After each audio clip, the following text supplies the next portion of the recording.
Port, Malaysia. Malaysia Airlines Flight 370 is completing final preparations for a night flight to Beijing. Would you fasten your seatbelt now, please? 227 passengers are on board. 152 of them are Chinese citizens. Malaysian 370 is their red-eye flight home.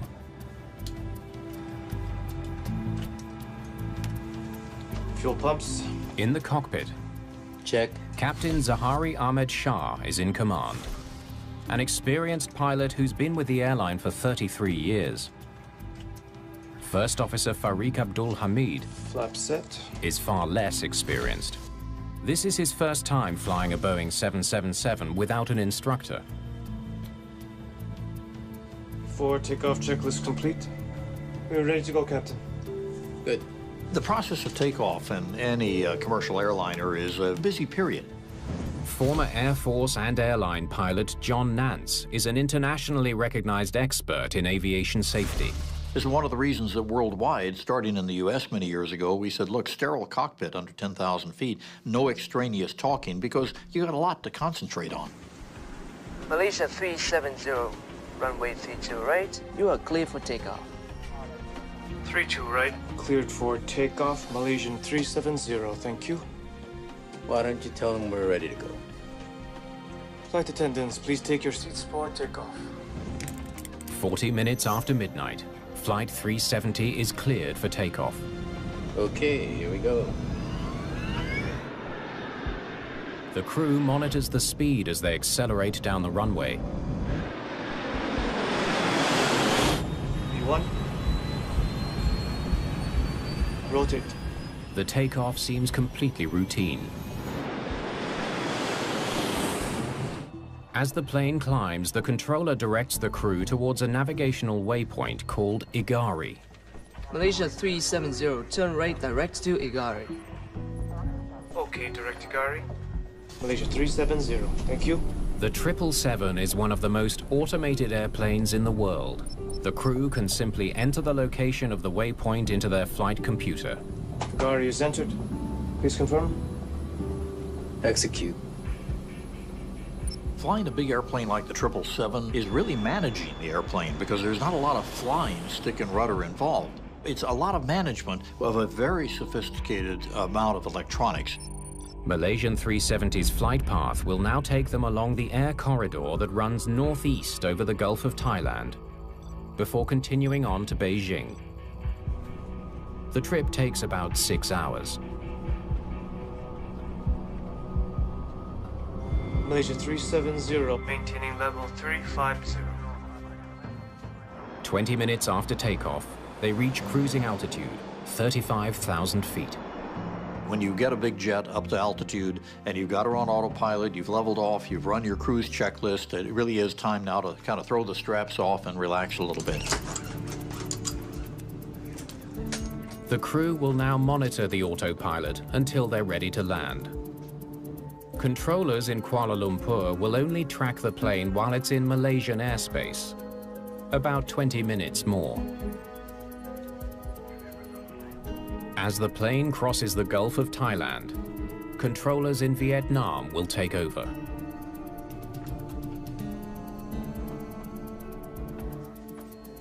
The controller in Kuala Lumpur makes one last transmission at 1:19 a.m. 370, contact Ho Chi Minh, 120.9. Good night. Good night, Malaysia 370. When we found out what was said from the cockpit of Malaysian Flight 370, it was perfectly routine, absolutely boilerplate. That's what airline pilots and flight controllers say to each other. The crew is expected to contact Vietnamese controllers in less than 1 minute.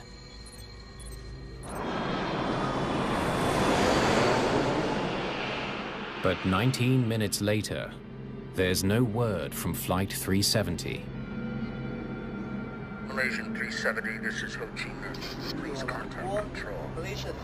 Controllers in Vietnam and Malaysia tried desperately to reach the missing plane. Malaysia 370, do you copy?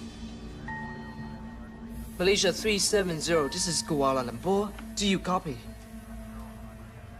There's no response from the cockpit, and no sign of the plane on radar. Flight 370 has vanished without a trace.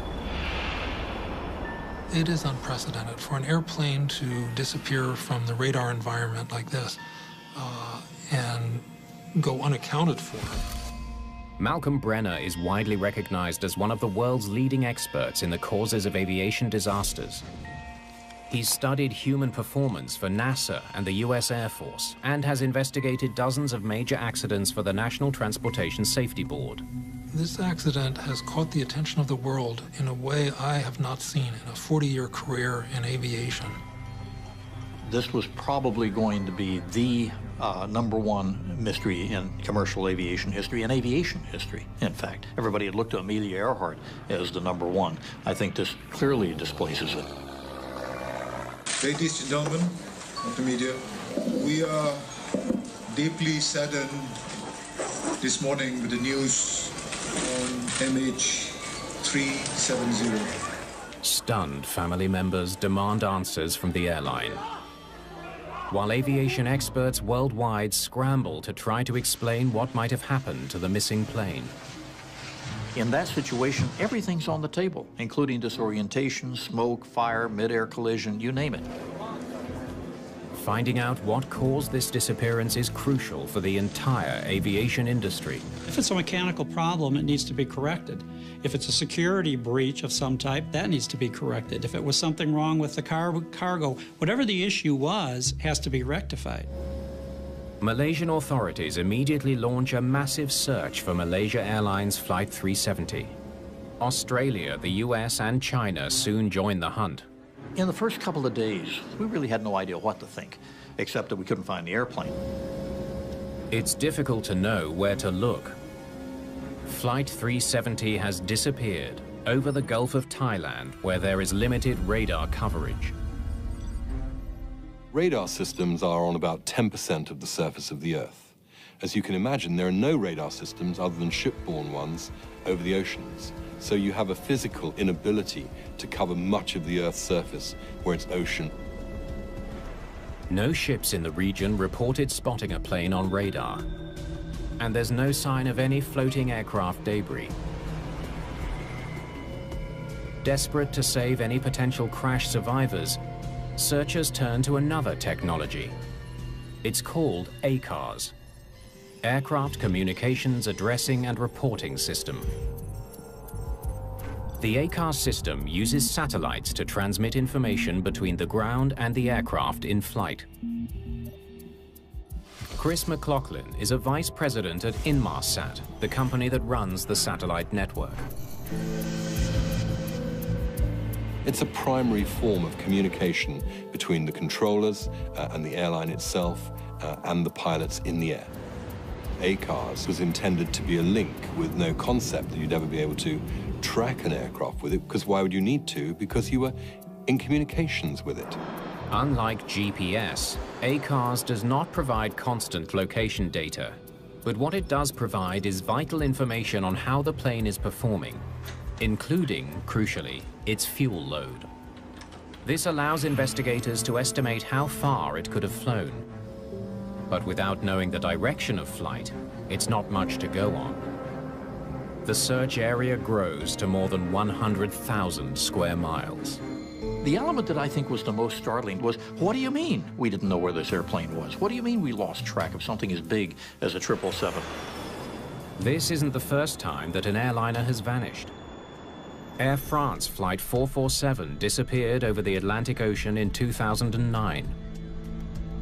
Though floating debris was found within days, it took nearly 2 years to find the sunken wreckage. Leopold Sartorius was a key investigator during that search. In the case of the Malaysian, apparently the search area is at least 3 to 4 times bigger than the original Air France 447 search area, which already was quite huge. French investigators ultimately conclude that the pilots on Air France Flight 447 made a series of stunning errors leading to the crash.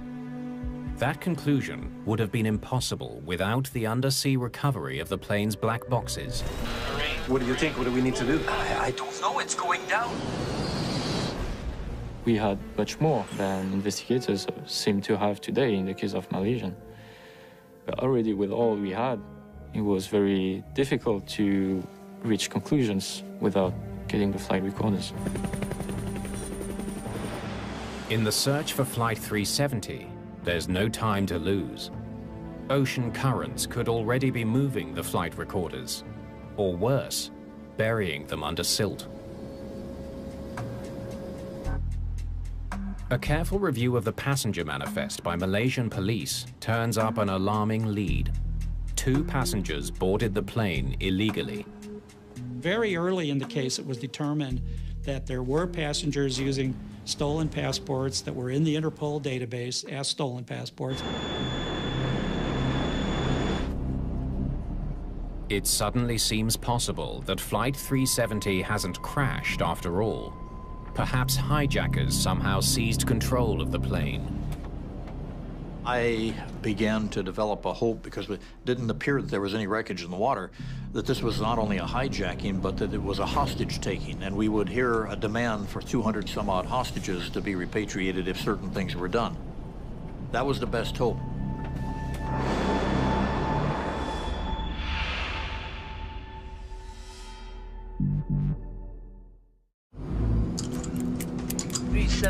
Contact Ho Chi Minh 120.9. Good night.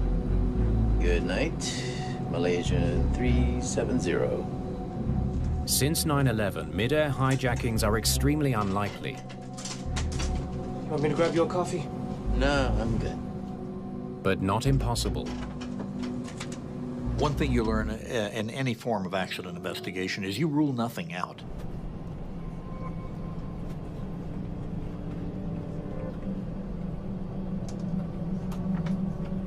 If the captain or the co-pilot need to use a restroom, they come out of that cockpit. Tom Fuentes is uniquely qualified to consider how a hijacking might unfold. He spent 29 years with the FBI. So all the security in the world means nothing when they leave the controlled environment of the cockpit.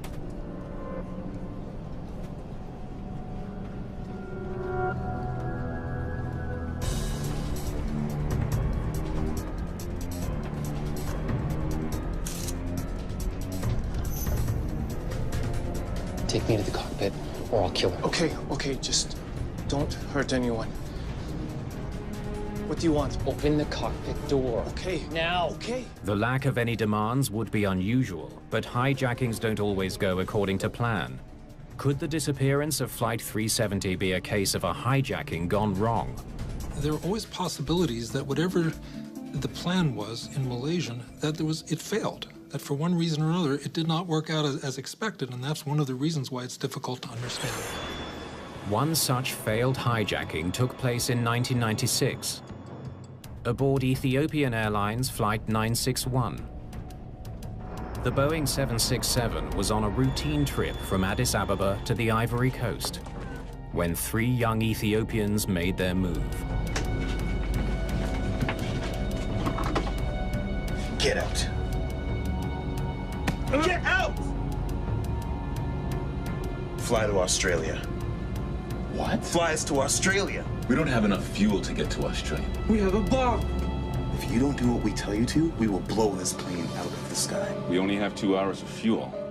The hijackers didn't believe the captain when he told them the 767 was going to run out of fuel. 3 hours later, near the Comoros Islands, the jet hit the water at more than 230 miles per hour.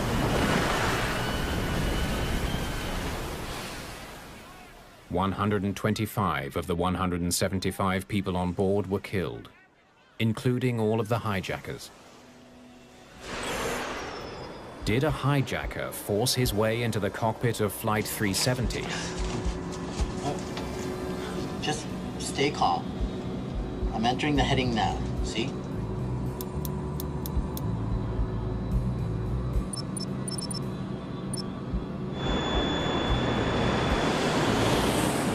I thought that there was a very strong possibility that if that plane turned around, it could have crashed into the jungles of Malaysia or into the jungles of Indonesia. If it went through all of the vegetation into a swamp, which would keep it from, you know, the fire from being found, that it would be very easy for a plane to crash in the jungle and not be found. Agencies around the world scour radar records for clues. Then, on March the 11th, Good evening, ladies and gentlemen. 3 days after the plane's disappearance, the Malaysian military releases radar data that seems to support the hijacking theory. 3 minutes after its last radio call, Flight 370 made a sharp turn off course. The moment that it appeared that there was a shadowy trace of this airplane making a left turn immediately after the last radio call with air traffic control, the possibility of hijack jumps into your face.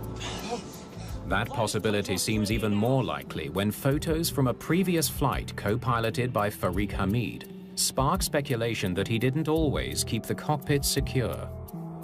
If you got flight crews who are, shall we say, prone to break the rules and let somebody up there because they just want to do that in a camaraderie way, they could open the door to anybody. It might be a pretty girl, but that pretty girl might have a Confederate and a gun in her purse. They may have only had a smaller weapon of some kind or pretended to have a weapon. Now they get in there and, they have what they need. Fly this plane to Australia now. Kill him!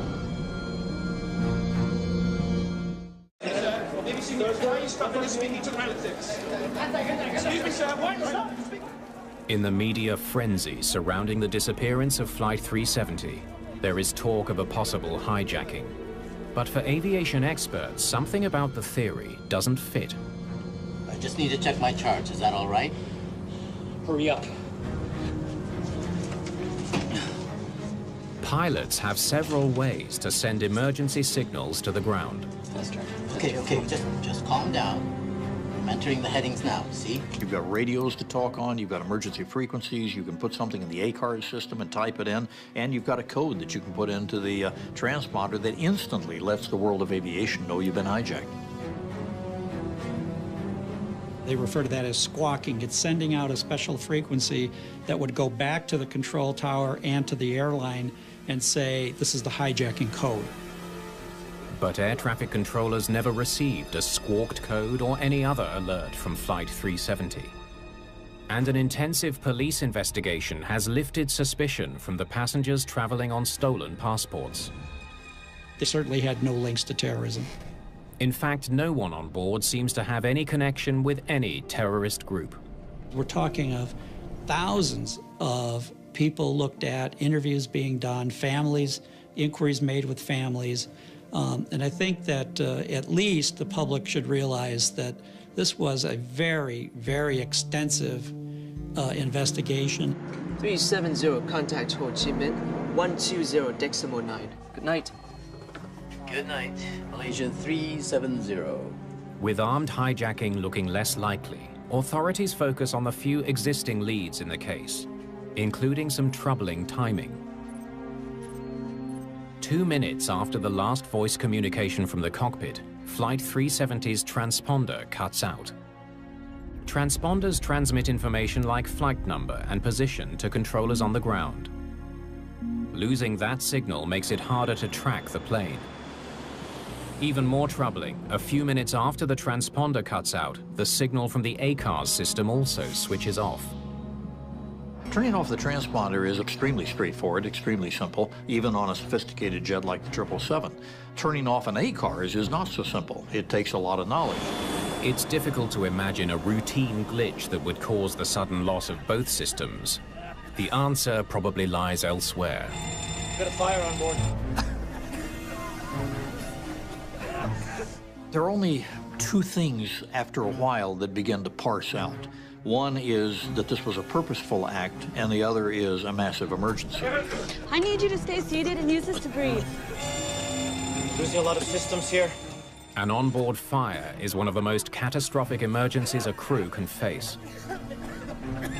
Transponder's out. And I've got an error on the hydraulics. It can damage multiple systems, including electronics. There goes the ACARS. sometimes Masks on. in unpredictable ways.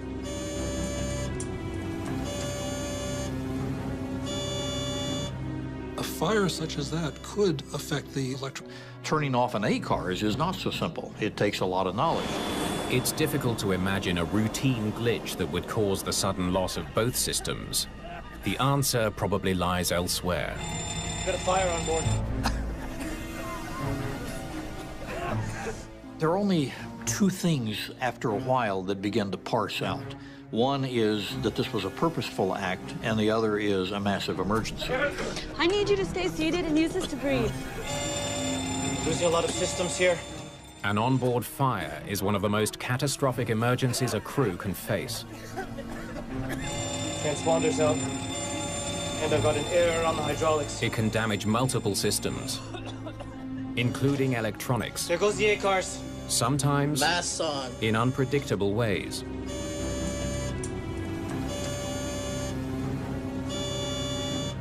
A fire such as that could affect the electrical system.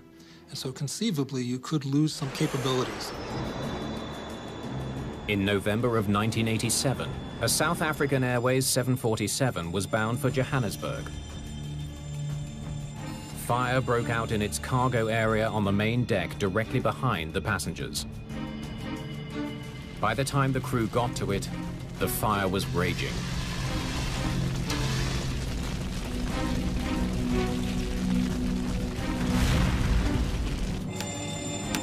We'll check the breaker panel as well. The captain initiated an emergency descent. Mauritius, Springbok 2905. Springbok 2905, Mauritius, good morning, go ahead.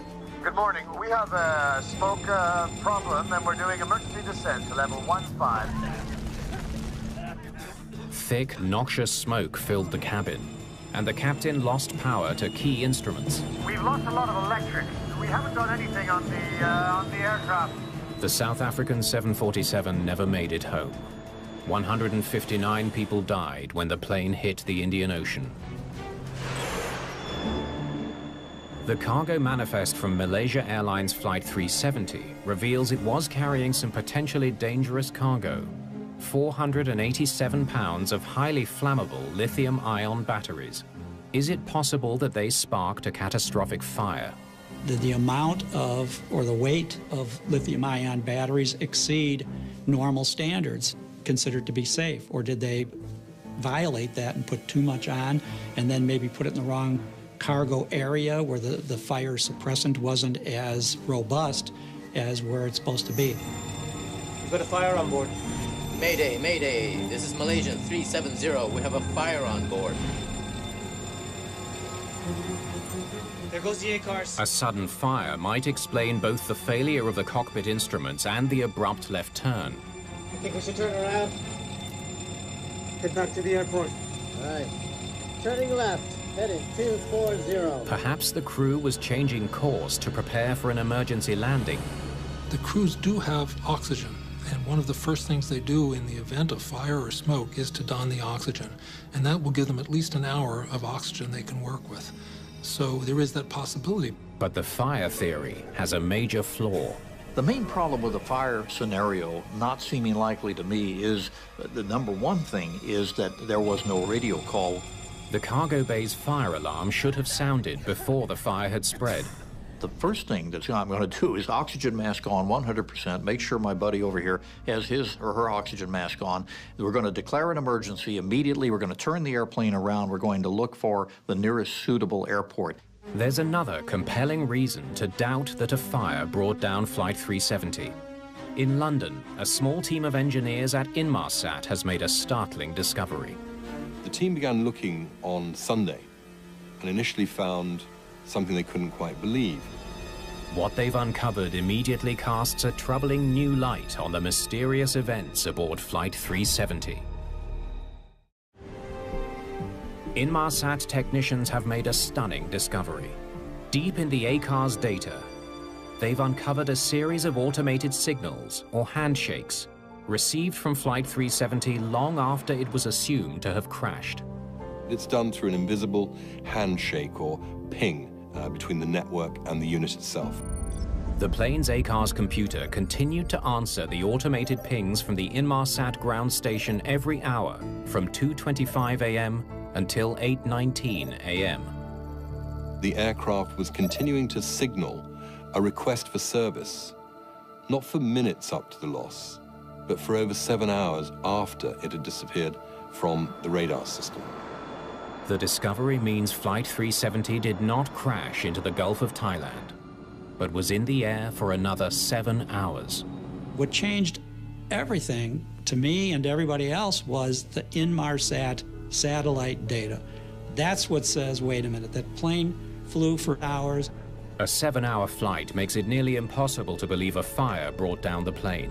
If you have a generalized fire, the airplane is not going to be capable of flying that many hours. The timing matches earlier ACARS data about Flight 370's fuel consumption. The plane had enough fuel to keep flying on autopilot for 7 hours. But no one knows what was happening on board during all that time. We now know that it went in a certain direction. We know that it went thousands of miles out there. It flew for hours. Whether anybody was alive or not, we don't know. Once the plane's fuel tanks ran dry, the two engines would have cut out one after another, putting the 777 into a downward spiral until it crashed into the sea. The new scenario bears a striking resemblance to another mysterious accident. In August 2005, Helios Flight 522 was en route from Cyprus to Athens.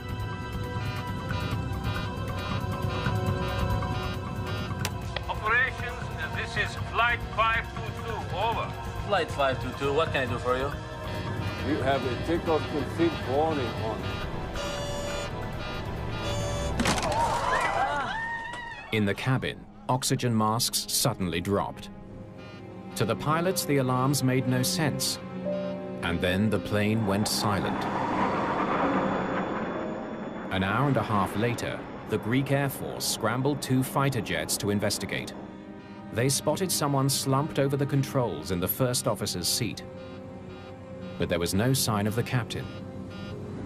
CC, there is one figure in the cockpit of Helios 522. He appears non-responsive. They saw someone moving in the cockpit just before the 737 suddenly turned and made a quick descent. As the plane sped downward, the person in the cockpit finally acknowledged the fighter jet. But no words were exchanged. Moments later, Helios Flight 522 slammed into the ground. An investigation into the Helios crash revealed that the previous cabin crew had reported seeing ice on the rear service door. A ground engineer investigating the problem ran tests that required him to switch the cabin pressurization control from automatic to manual. But he didn't switch it back. When the plane took off again, the cabin didn't pressurize automatically and oxygen levels began to drop. Hypoxia can result in headaches, confusion, difficulty understanding what's happening, memory loss, shortness of breath. And what's especially sinister about hypoxia, and this, all pilots are warned about this, is that you don't recognize that you're impaired. Overhead masks deploy when cabin pressure gets too low, but they only supply oxygen for about 12 minutes.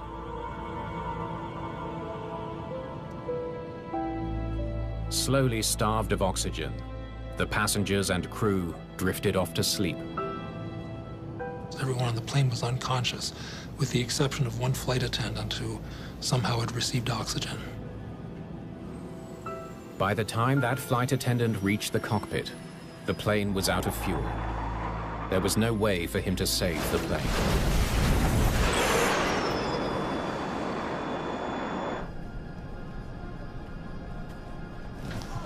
Put on your mask! Put on your mask! Did Malaysia Airlines Flight 370 suffer a pressurization failure and fly for hours on autopilot just like Helios 522? Generally, an airplane is on autopilot for most of the flight. So in case both pilots could not pilot the airplane anymore, the autopilot would do what it's supposed to do. The Malaysian flight was flying at 35,000 feet. This is higher than Mount Everest. And without oxygen, you can expect 30 to 60 seconds of useful consciousness. An Australian Transport Safety Board report helps narrow the search area with the finding that Flight 370's straight and level path in the final hours is consistent with an onboard hypoxia event. But there are some troubling details that suggest something was very wrong aboard Flight 370. Be right back. All right, thanks. Well before hypoxia could ever have set in. Hypoxia and disorientation is not consistent with turns that are made that would never have been programmed into the computer, even the wildest imagination. Careful analysis of the evidence has revealed that Flight 370 made 3 turns over the next hour and a half after the last radio call. First a turn to the left, then 2 more, taking the plane west, then south towards Antarctica. For Malcolm Brenner, those turns strongly suggest someone in the cockpit deliberately flew the plane off course. It is conceivable that a pilot could deliberately depressurize the airplane.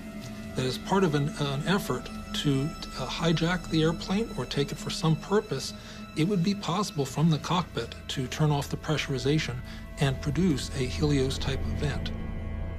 The big questions now: who made those mysterious turns?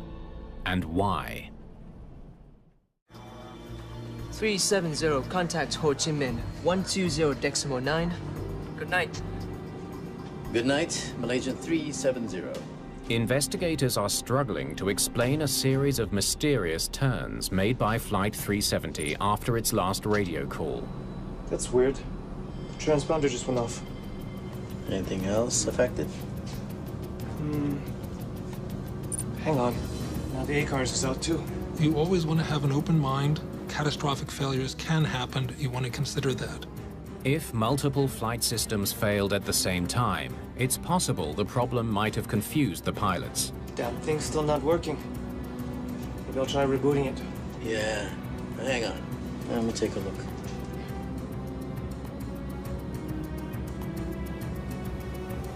Is that our altitude? Damn it!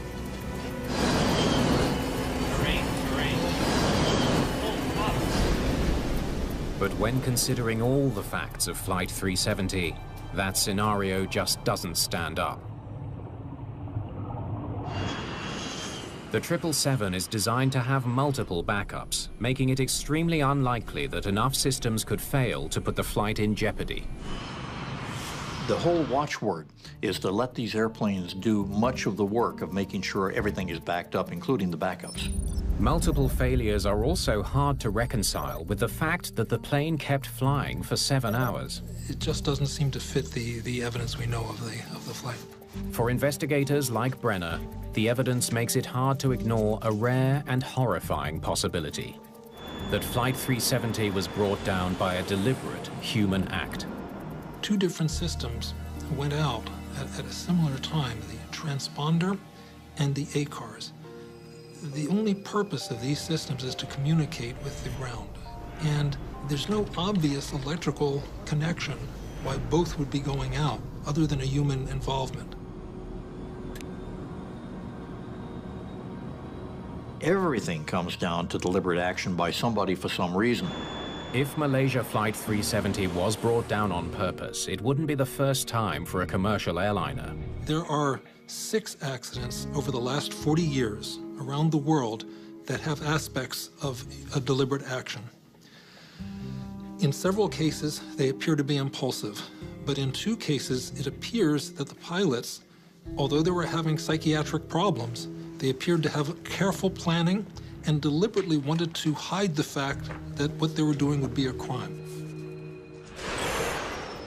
That was the controversial finding made by a team of US investigators after the tragic crash of Silk Air Flight 185. We'll be serving lunch shortly. On December the 19th, 1997, the Boeing 737 was flying from Jakarta to Singapore. Good afternoon, ladies and gentlemen. This is your captain. My name is Zhuwei Ming. On the flight deck this afternoon, with me is First Officer Duncan Ward.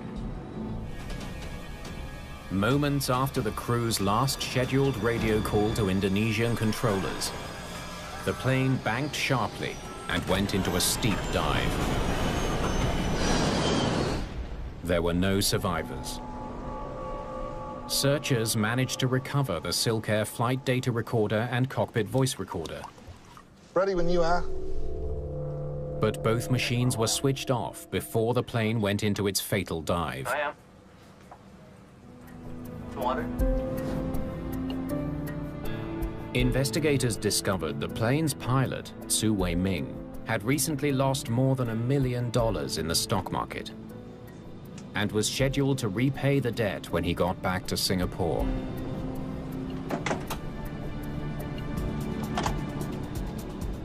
Though Indonesian investigators disagree, US investigators believe the Silk Air captain most likely disabled the flight recorders and put the plane into a dive, killing 97 passengers and 7 crew.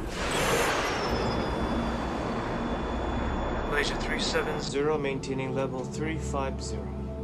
Some experts now believe Flight 370 was also deliberately brought down. So in my mind, somebody did this, and it was a pilot. Whether it was one of the 2 individuals up front who were charged with keeping that plane safe, or whether it was somebody else, we do not know. Cruising at 35,000 feet. Could you grab me a coffee while I finish checking this? Yes, Captain. The captain of Malaysia 370 could have found an excuse to get the first officer out of the cockpit. Be right back. Thanks. The captain of the flight has an authority. He is the pilot in command of the flight. He can direct the first officer to go back to the cabin for various reasons, whereas the first officer cannot. So of the 2 of them, the captain would be of greater attention. Can I get a coffee for the captain? Alone in the cockpit, it would have been simple to switch off the transponder and change course towards an area with little radar coverage.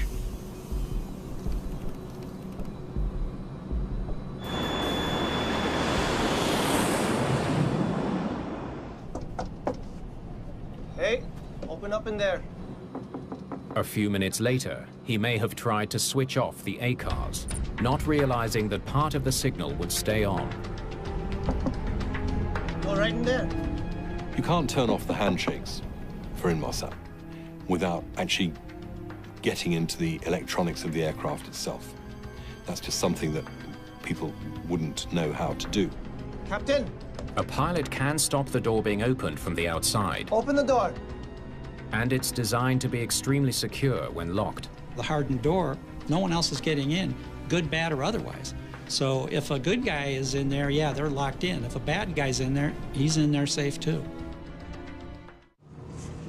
If the captain of Flight 370 took control of the cockpit and hijacked his own plane, Captain, open the door. It's unlikely that anyone else on board could have raised an alarm. As far as communication on an emergency basis from the cabin crew to the ground, you're almost always going to be unsuccessful with a cell phone. Hey, Captain, open up in there.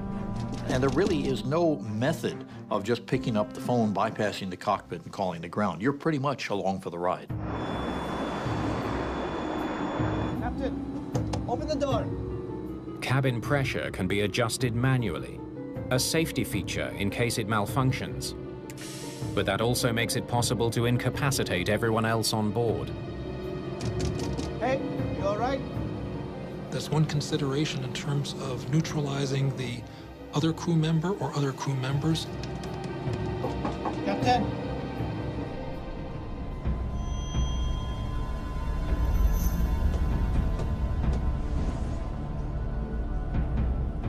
Anyone who is not on oxygen would be vulnerable.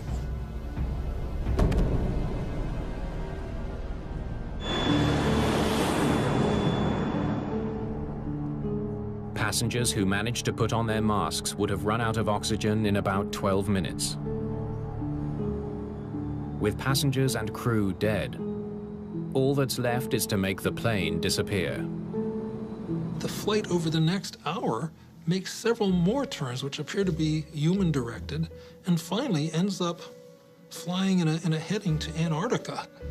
So the appearance is that this is a carefully thought-out effort to evade detection.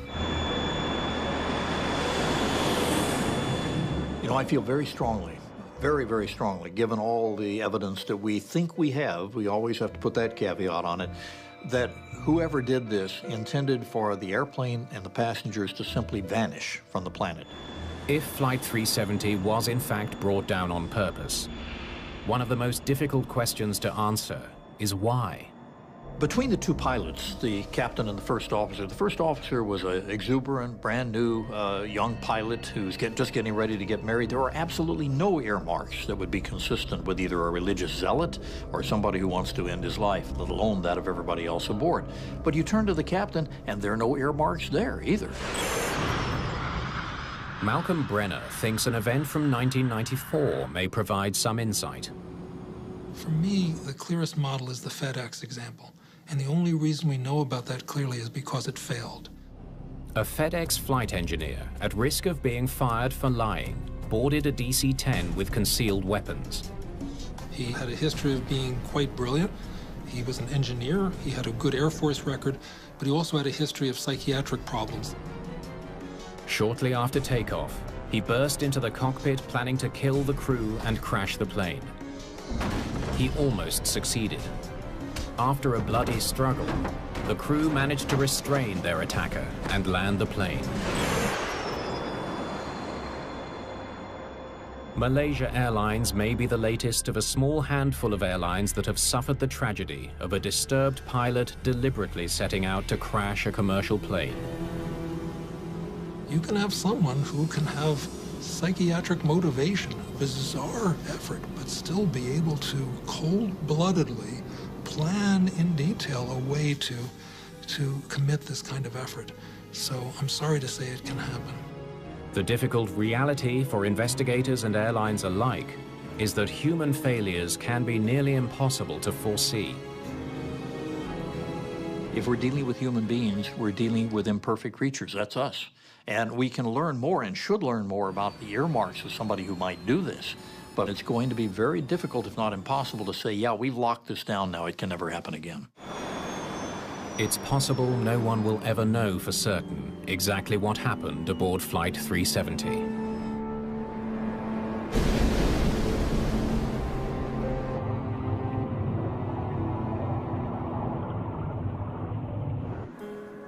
But perhaps the most important lesson from this tragedy has already been learned. The one lesson that I think immediately comes out of this is that we've got to know where all these airplanes are all the time, and that's very simple to do and very inexpensive. You simply hook a GPS up to one of those transmitters that in most cases are already there and cause it to send its position about every 5 or 10 minutes and make sure that nobody in the airplane can